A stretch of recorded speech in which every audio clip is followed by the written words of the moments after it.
If fear of failure is wrecking your game, I got 5 fixes for you right here, right now. No fluff, no therapy talk, just real tool. And they work in 60 seconds or less. This isn't just about getting hyped. This is about training your brain just like how you train your body. So let's go. We know we have fear of failure when we hesitate even when we're open. We overthink after every mistake. We avoid situations that may expose us. Or we feel pressure to be perfect or else. We'd rather not try than risk looking bad. This isn't just nerves. It's not just pressure. It is the belief that if we fail, we are failures. We start tying performance to our ego. But ego and performance are not the same thing. They can influence each other, but they don't have to run the same system. And most of us pick this up from people that tried to help us. Coaches, parents, teachers, they didn't mean harm, but they taught us how to associate failure with rejection, judgment, or disappointment. And some of them, they were just pushing perfectionism because they never healed their own perfectionism trauma. So we took it, we internalized it, and now we're living it. Research shows that fear of failure is mostly learned, not born. We pick it up when praise is only given when we win. Mistakes are punished, but not corrected. Love feels conditional on performance. Fear of failure gets worse in environments that reward outcomes over effort, where stats matter more than growth, where being the best is more important than getting better. And now it's getting worse with social media. We scroll through highlights, through these reels, and think failure is abnormal. We fear being watched while we fail. We fear getting clipped, posted, or judged. That's not growth. That's emotional survival. Unusual ways that a lot of times we try to fix this is that we overtrain. We think that extra reps will erase the fear. But training from a point of anxiety only leads to burnout, quicker and faster. And in the worst case scenarios ever, injury. Our bodies are breaking down because we're forcing it instead of listening to it. Second one is that we avoid the real work. We can fall into productive procrastination instead of watching productive work so we can do better next time. Or hitting drills. We clean the house, organize our gear, do groceries, everything except the one thing that we need to face. Third one is that we stay fake instead of staying real. We smile, nod, say I'm good when we're not. We hide behind fakeness instead of choosing transparency. But fear grows in silence. The fourth one is that we blame, joke, or act unbothered. Fake confidence goes up, which goes with the previous one we talked about just now, and real confidence goes down. We protect our ego but sabotage our growth. Fifth one is that we underprepare on purpose. We slack off so we have an excuse. Oh, I didn't really try, or I wasn't trying my best. But that's self-sabotage. That's how we train ourselves to lose. And research confirms that this stuff doesn't work. It actually reinforces fear. So what actually does work? We fix fear of failure by taking control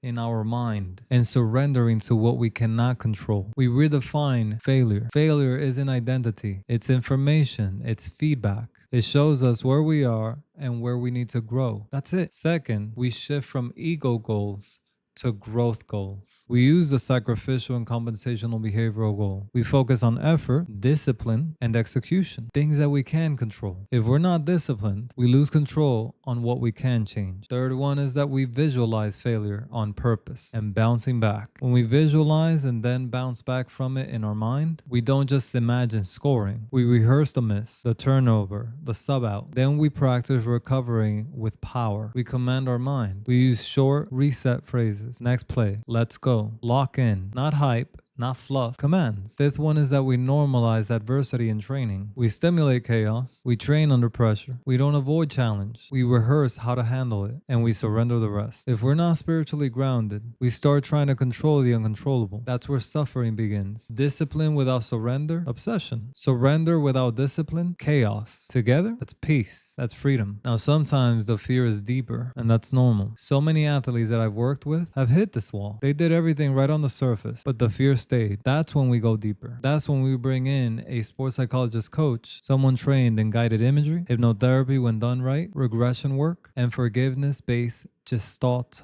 therapy. We go back to the initial synthesizing event, the first moment that we felt unsafe to fail. Could have been a coach, a parent, a class, a sibling, maybe a crowd. And we revisit that moment not to relive it, but to release it. We say what needs to be said. We forgive who needs to be forgiven. And we cut the emotional cord that made failure feel like death. And then we stop carrying fear like a punishment. After that, failure becomes fuel, not a threat. We grow, we lead, we perform, not because we're scared to lose, but because we're free free to win. If that hit home, drop a comment. Let me know which tip you're trying first. And if you're stuck and you know it runs deeper, don't be afraid to reach out. That is what we do. Regression, progression, reset. Fast. Let's get to work. Like, subscribe, share. You already know what time it is. Let's kill the fear. Fear no failure.